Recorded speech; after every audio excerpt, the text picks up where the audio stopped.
Hello learners, कैसे हैं आप सभी। आई होप आप सभी अच्छे होंगे और आप लोगों की पढ़ाई भी काफ़ी अच्छी चल रही होगी।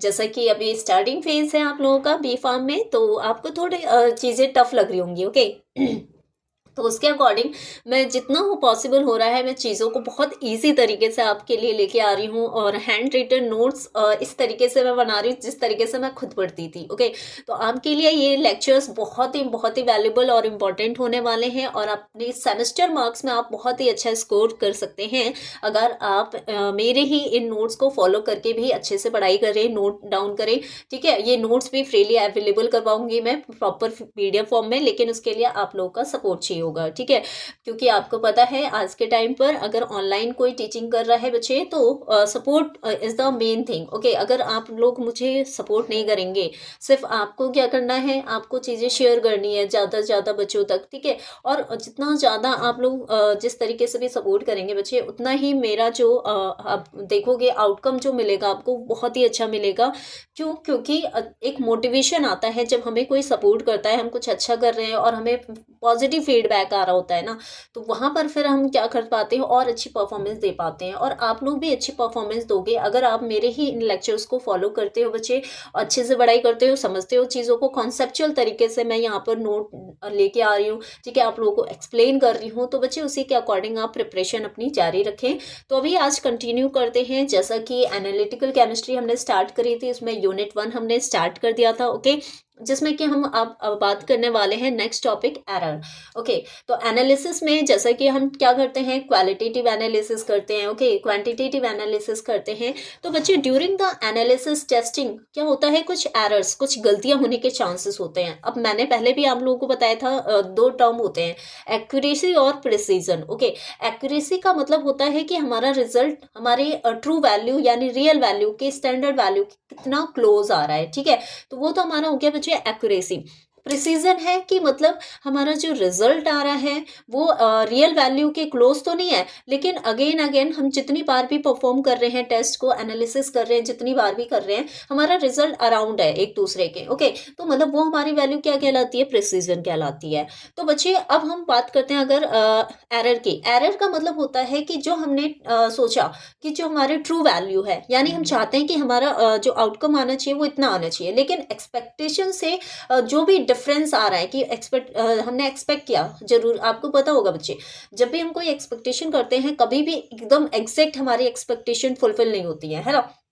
मैंने एक्सपेक्ट किया कि मेरे 100 मार्क्स आएंगे, क्या आएंगे, 100 मार्क्स आएंगे। ओके, 100 मार्क्स आने का मतलब ये नहीं है मैंने एक्सपेक्ट किया तो 100 ही आ जाएंगे। ओके, मुझे उसके अकॉर्डिंग एफर्ट्स देने पड़ेंगे। ओके, लेकिन फिर भी हमने एफर्ट्स भी दिए, कोई नहीं, हमने अपनी तरफ से सारी चीज़ें करी, लेकिन फिर भी कुछ ना कहीं एरर्स रह ही जाते हैं, है ना, कोई भी परफेक्ट नहीं होता। तो थोड़ा बहुत भी वहाँ पर अगर हमने कुछ कमी कर दी तो हम क्या हुआ, हम मान लेते हैं हमारे आ गए 99.9%। ओके, 100 में से। तो बच्चे 1% मतलब पॉइंट, सॉरी 1% भी नहीं बोलेंगे हम, 0.1% यहाँ पर क्या हो रहा है, कुछ गलतियां हो रही हैं जिसकी वजह से आउटकम उतना नहीं आया एक्सपेक्टेशन से। ओके, तो बच्चे ये डिफरेंस क्या था, जो 0.1 हमारा डिफरेंस आया, यही हमारा क्या निकला, एरर निकला। क्या निकला, एरर। ओके, क्लियर है। तो अभी हम कंटिन्यू करें। ओके, एरर समझ में आया होगा, एरर का मतलब क्या है। तो इंट्रोडक्शन में अगर हम देखें, सॉरी थोड़ा कोल्ड है और काफ़ी टाइम से ही चल रहा है, लेकिन पता नहीं क्यों चीज़ें करेक्ट नहीं हो पा रही हैं। It's okay. तो बच्चे थोड़ा सा अवॉइड करें डिस्टर्बेंस को और फोकस करें कॉन्सेप्ट पे। ओके, इंट्रोडक्शन में अगर हम देखें एरर को आप कैसे डिफाइन करने वाले हो, अगर पूछ लिया जाता है बाय चांस। ओके, पूछा नहीं जाता, ऐसा नहीं होता। अब हमारे 10th 12th की तरह नहीं होती है चीज़ें कि एक एक चीज़ें पूछी जाएंगी।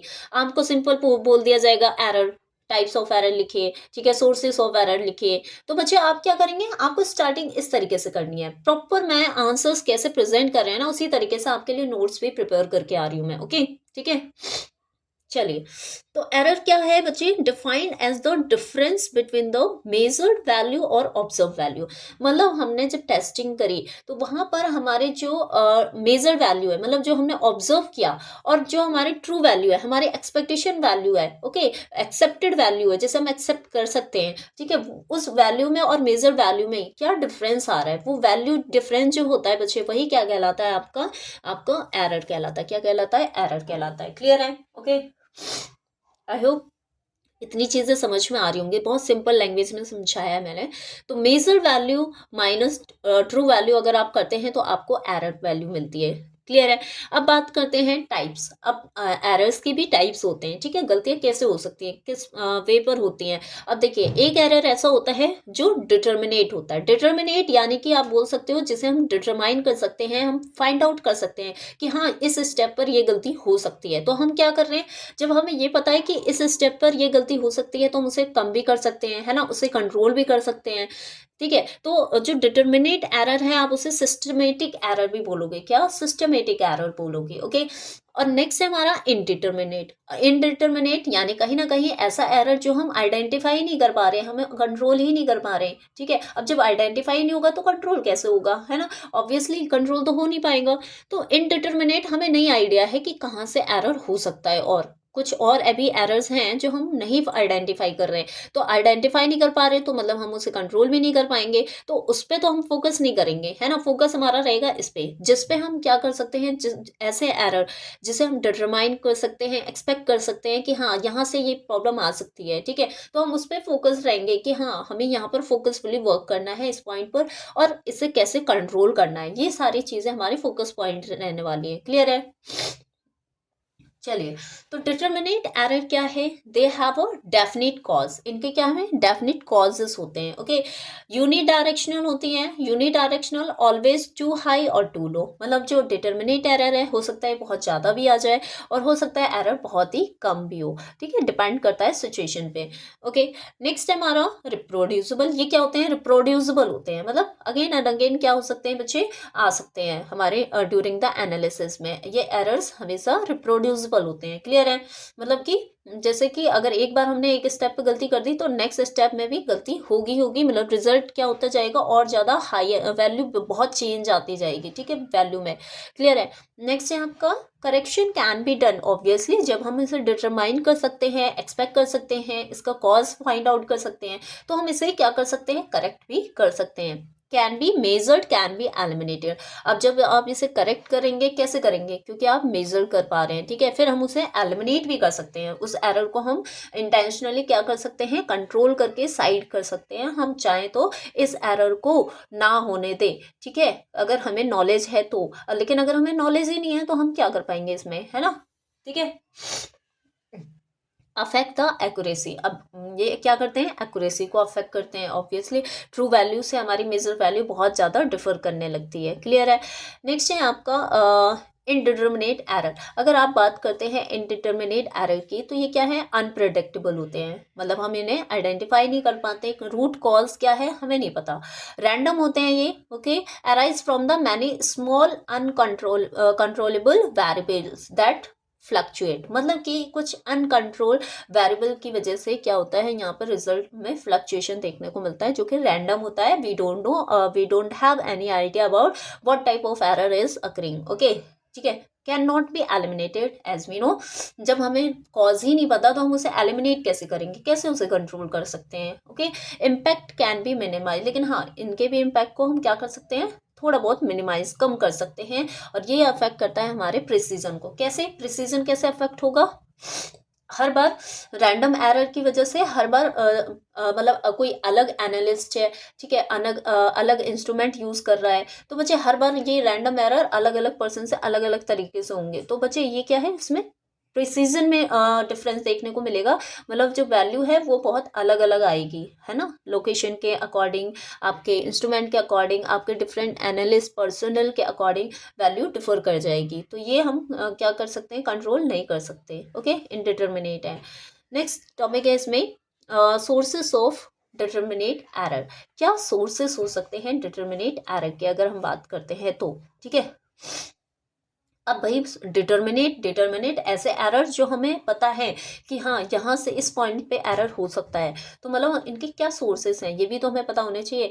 पहला सोर्स होता है हमारा इंस्ट्रूमेंटल एरर। इंस्ट्रूमेंटल एरर मतलब कि क्या, कि हाँ, कहीं ना कहीं हमारे इंस्ट्रूमेंट में कुछ गलती हो रही है, ठीक है?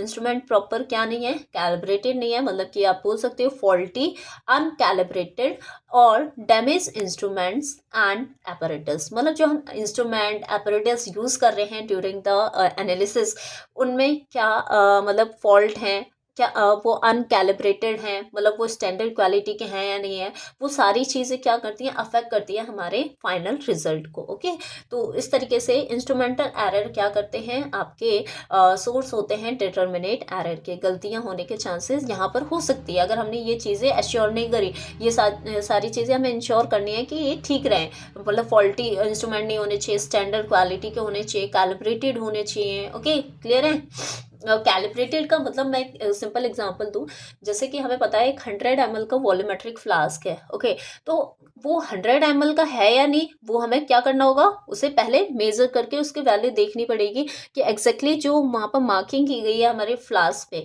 वो 100 ml की है या नहीं है, वो हमें कैलिब्रेट कर लेना है किसी अदर स्टैंडर्ड इंस्ट्रूमेंट अपरेटस की हेल्प से। ठीक है, तो वहाँ पर जब कैलिब्रेशन हो जाता है फिर हम उसमें अपना जो भी एनालाइट है वो फिल करते हैं और फिर हम उसमें एनालिसिस करते हैं ताकि हमारी वैल्यू बिल्कुल एग्जैक्ट वही आए जो हमने एक्सपेक्ट की थी। क्लियर है।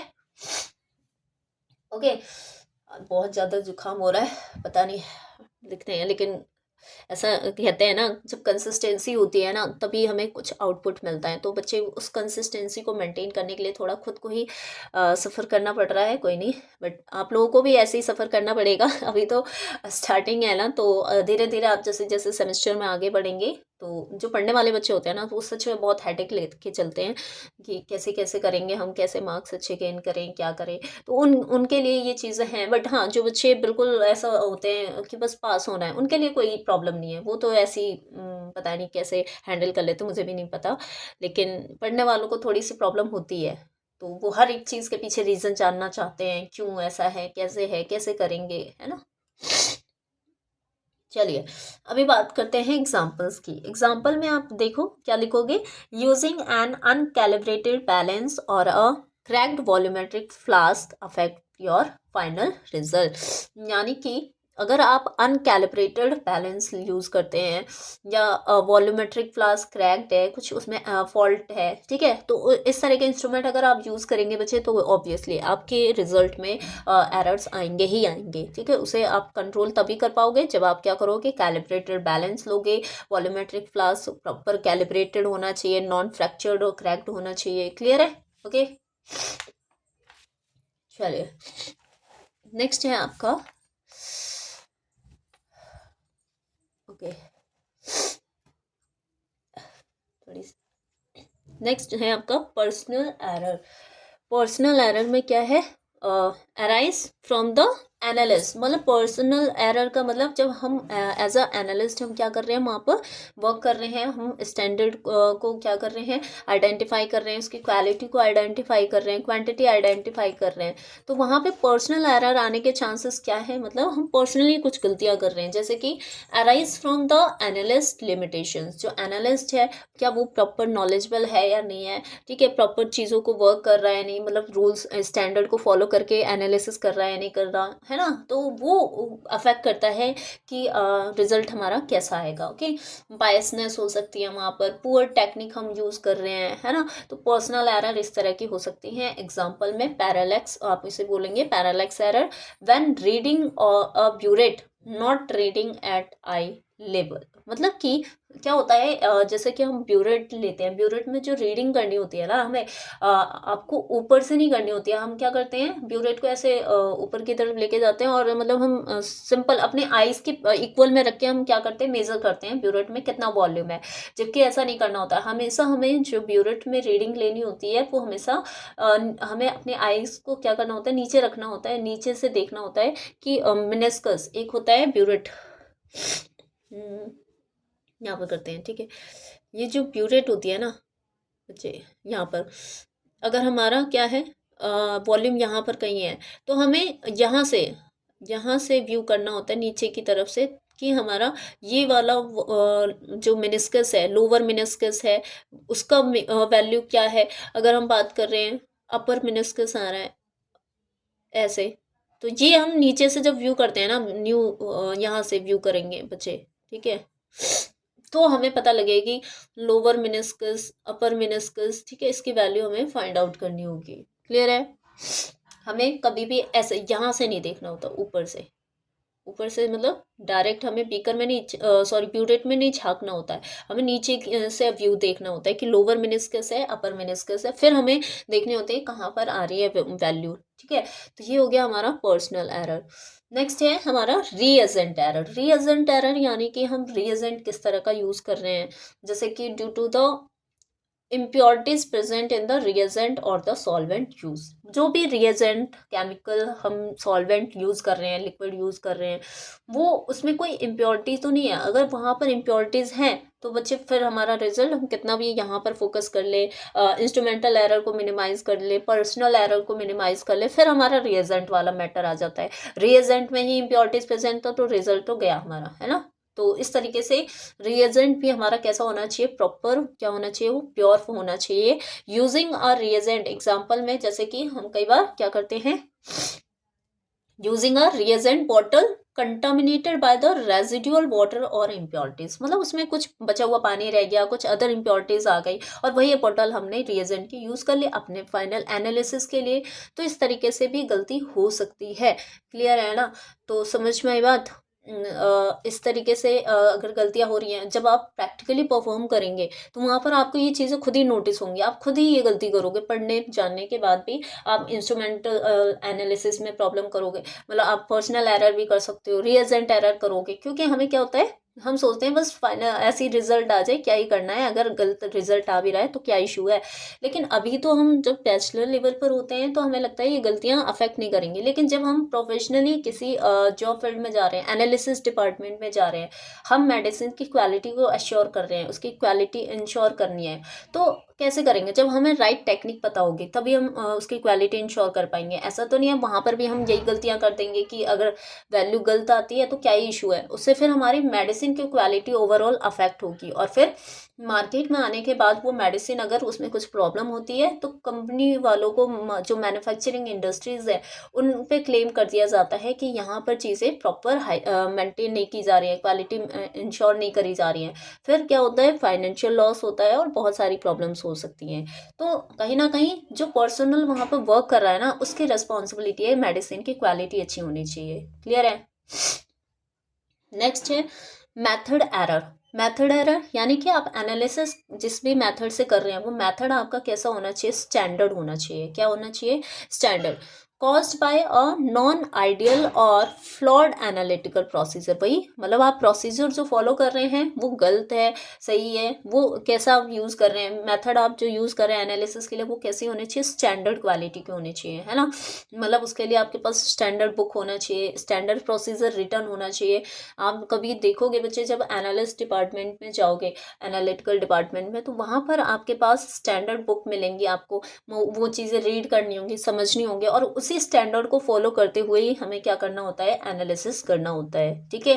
तो कहीं ना कहीं ये सारी चीज़ें क्या कर रही हैं, रिजल्ट, ओवरऑल रिजल्ट को अफेक्ट करती हैं। इन एग्जाम्पल में इनकम्प्लीट रिएक्शन, मतलब हमने रिएक्शन इनकम्प्लीट रखी है और हमने बोल दिया हमारा प्रोडक्ट तो आ गया। ठीक है, साइड रिएक्शन हो रही है, हमें वो भी फाइंड आउट करना है कि हम कोई रिएक्शन लगा रहे हैं। ठीक है, अब उसमें कोई साइड से भी रिएक्शन हो रही है तो मतलब कहीं ना कहीं उसमें बाय प्रोडक्ट भी आ रहा है आपके फाइनल प्रोडक्ट में, और हमने ये चीज़ें इंश्योर नहीं करी, चेक नहीं करी, तो फिर हमारा रिजल्ट कैसा आता है, गलत आता है। ठीक है। या फिर इंडिकेटर और the indicator and point not matching the equivalent point in the titration. अब जो इंडिकेटर का एंड पॉइंट है वो हमारे इक्विवेलेंट पॉइंट से मैच नहीं हो रहा, तो इस तरह की गलतियां हो सकती हैं वहाँ पर। ओके। नेक्स्ट है आपका ऑपरेशनल एरर। ऑपरेशनल एरर यानी कि ड्यूरिंग द ऑपरेशन जो भी परफॉर्म कर रहे हो प्रोसीजर, है ना, तो उस टाइम पर भी क्या होती हैं, गलतियां हो सकती हैं, जैसे कि due to improper execution of the physical manipulation in the procedure।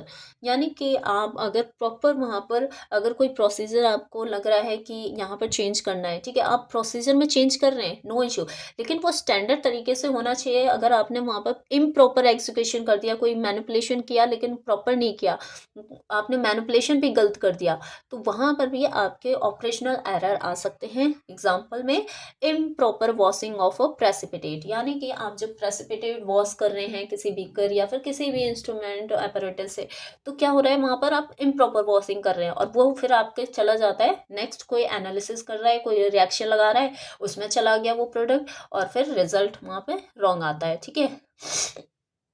Improper mixing of solution और स्पाइलिसिस। तो मतलब हम प्रॉपर मिक्सिंग नहीं कर रहे हैं, प्रॉपर मतलब हम ऑपरेशन जो प्रोसीजर हम अप्लाई कर रहे हैं उस चीज़ को हम अच्छे से परफॉर्म नहीं कर रहे हैं, तो वहाँ पर भी एरर्स हो सकते हैं। क्लियर है। नेक्स्ट है हमारा how to minimize determinate error. अब जो गलतियां होने के चांसेस हैं, हम इन चीज़ों को कैसे मिनिमाइज करें, कैसे कंट्रोल करें, ये भी तो है। ठीक है, तो इसे मिनिमाइज करने के लिए हमें क्या करना होगा। पहला, calibration of the apparatus। Main गलती हम करते हैं जब हमारे इंस्ट्रूमेंट क्या होते हैं, apparatus प्रॉपर कैलिब्रेटेड नहीं होते, तो वो कैलिब्रेटेड होने चाहिए। Regularly you have to calibrate all the instrument. हमें जितने भी इंस्ट्रूमेंट है हमारे पास उसे क्या करना होगा, कैलिब्रेट करना होगा, सच एज पीएच।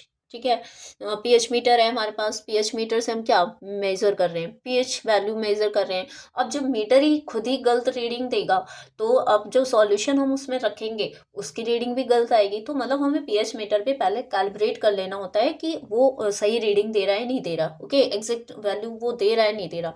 तो ये चीज़ें भी हमें इंश्योर करनी होती है। जो वेइंग बैलेंस होता है वो प्रॉपर बैलेंसिंग कर रहा है या नहीं कर रहा, उसका जो वेट करने का मेथड है वो मतलब करेक्ट आ रही है, वैल्यू नहीं आ रही है, वो भी हमें कैलिब्रेटेड करना होता है। ओके, वॉल्यूमेट्रिक ग्लासवेयर्स हैं, है ना, तो उन सभी में हमें क्या देखना होता है, सबका कैलिब्रेशन करना बहुत ही ज़रूरी है। जैसे कि पिपेट हो गए, प्यूरेट हो गए, फ्लास्क हो गए, जो भी apparatus आप लेबोरेटरी में यूज़ कर रहे हैं वो सभी क्या होने चाहिए, कैलिब्रेटेड होने चाहिए, स्टैंडर्ड क्वालिटी के होने चाहिए। ओके, और नहीं है तो उन्हें कैलिब्रेट करिए। अप्लाई नेसेसरी करेक्शन फैक्टर, आप उसे कैसे करेक्ट करेंगे, तो एनालिसिस करने से पहले हमें ये सारी चीज़ें इंश्योर कर लेनी चाहिए। ओके, नेक्स्ट पॉइंट है आप ब्लैंक डिटर्मिनेशन करें। ब्लैंक डिटर्मिनेशन का मतलब है परफॉर्म एन आइडेंटिकल एनालिसिस। मतलब आप एक आइडेंटिकल सेम उसी तरीके से एनालिसिस करिए जो आप टेस्ट कंपाउंड के साथ करने वाले हैं, लेकिन वहाँ पर टेस्ट कंपाउंड के बजाय यूजिंग ऑल रिएजेंट, आपको सारे रिएजेंट की टेस्टिंग करनी है, सॉल्वेंट की टेस्टिंग करनी है विदाउट द सैंपल।